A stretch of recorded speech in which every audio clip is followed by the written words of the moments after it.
Okay, next problem. This is our I2.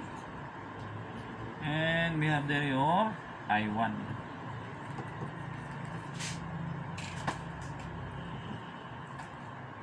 Okay. What is the value of I1 and I2? Just like what we did in our first example, you need to identify how the resistances are related or connected. In this case, 32 and 40 are in series. So, if they are in series, all you have to do to obtain the resistance of this is to add the ohmic values. And this is 72 ohms. Next. Also, your 6 ohms and 12 ohms are in parallel, as well as 6 and 30 ohms are also in parallel. The value of it is 12 plus 6 in parallel is 4 ohms. The other one, 6, 30 in parallel, this is 5 ohms. Okay? These two resistances are in series, 6 and 12 in parallel, as well as the other one. However, the two parallel groups are in series. Do you agree?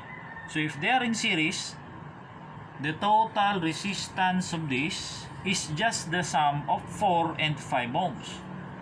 This will now give you 4 plus 5 is 9 ohms. Okay?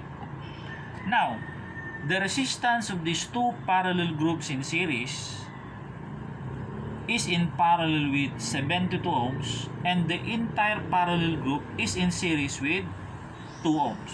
Do you agree? So if we will now try to combine this one, the total resistance will be 9 in parallel with 72. The value is 8 ohms. Okay? 8 ohms now is in series with 2 ohms. So that is 10 ohms. Your 10 ohms is in parallel with 15 ohms. Plus 15. The total resistance is 6 ohms. Okay, ito. That is 6 ohms. So the total resistance, therefore, is 6 plus 4 is 10 ohms. However, that is not the requirement. The requirement is I1. You can easily find your I1 by simply applying your Ohm's law. Okay? So your I1 is 50 volts divided by 10 ohms is 5 amperes. Okay? We already have your I1. Okay, isa-isahin natin. The current here is 5 amperes. If the current is 5 amperes and you know the resistance from which the current flows, you can obtain the voltage across it by Ohm's law. So that is 20 volts. Correct? 5 times 4 is 20 volts. This is how we analyze in circuits. If the total voltage that is being applied or impressed is 50, you less from it 20 volts. The voltage that will appear between these terminals is 30 volts. Correct? How do we arrive at 30 volts? That is just 50 minus 20. Now, if you know the voltage drop across these points, which is also the drop across your 15 ohms, you can also specify the current in your 15 ohms, which is 30 volts divided by 15, that is 2 amperes. Okay, let us try to a little bit move this terminal. Lipat lang natin dito. Yan. Anyway, it will not change, no? The total current entering at this point is 5 amperes. 2 amperes will go down the remaining current entering at this point is 5 minus 2, that is 3 amperes. Correct? The current will split into 3 parts. One part is in your 12 ohms, the other part in your 6 ohms, then in the series combination of 32 and 40. The current coming from your 12 and 6 will join in this node and again split to flow in your 30 to flow into your 6 ohms. They will be joined by the current coming from the series combination of 32 and 40. The current here, the current in your 30 ohms, they will add up, papunta dyan. Correct? And the current in your 6 ohms, pababa. They will sum up so that they will be making up the current coming and flowing into your 2 ohms. The current into your 2 ohms plus the current in your 15 ohms will go back into your power supply. The question now is, what is the value of that current? Okay. If you try to take a look here, the current here is 3 amperes, correct? However, this will just consist of 2 parallel groups. One group is this, the other one is this. And the entire group is in series with 2 ohms. And once it will exit at this point, this current is actually equivalent to 3 amperes.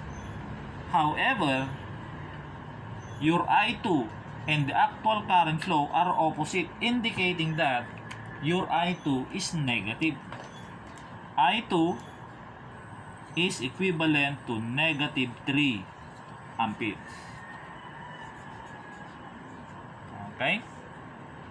This is how we solve and render a solution in circuits. A different thing that you are doing in P6 2. I am not requiring you to present a solution like this. What I want you to do is try to analyze, then afterwards compare our solution with the one that was discussed to you in P6 last time. Anyway, the answer will be the same.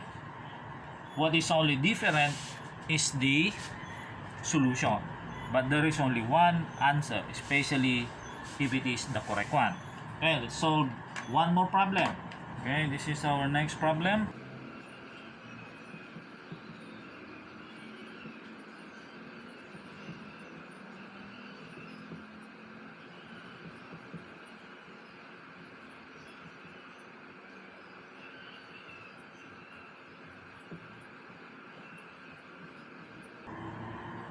Okay, this is our I, B sub 1 and B sub 2. Yan. Okay.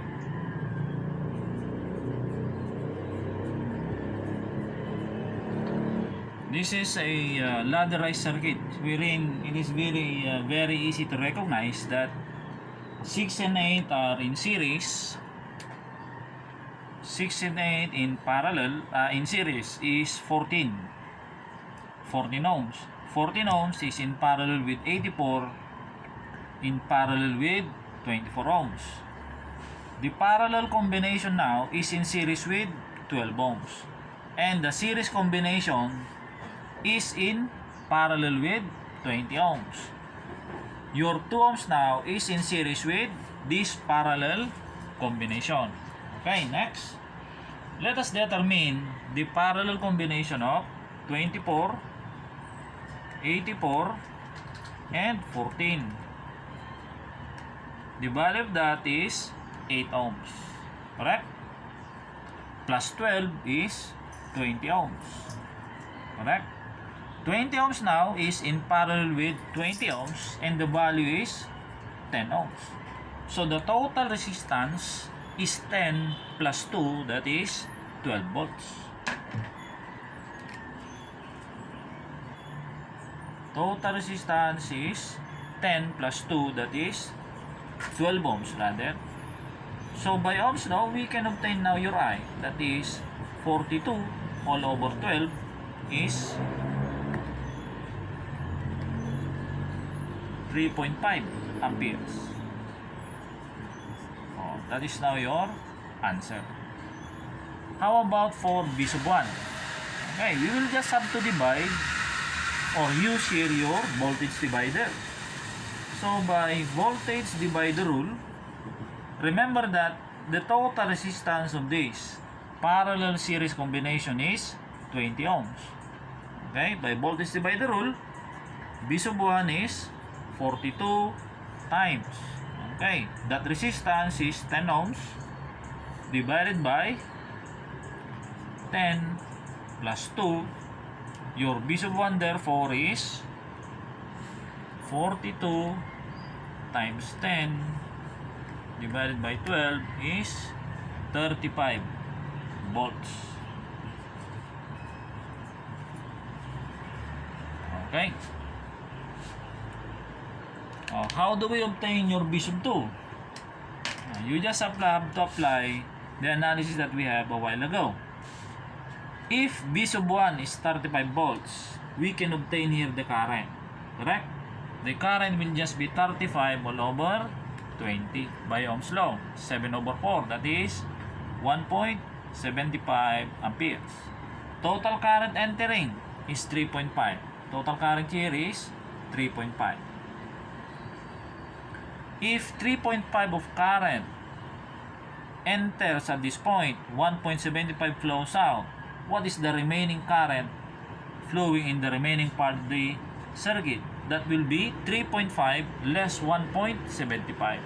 3.5 minus 1.75 is 1.75 amperes. Okay. We needed the voltage across your 12 ohms. So this will be 1.75 times 12 is 21 volts. Okay, 21 volts. Because your B sub 1 is 35 volts. The voltage here is 35 volts. The 21 volts was dropped in your 12 ohms.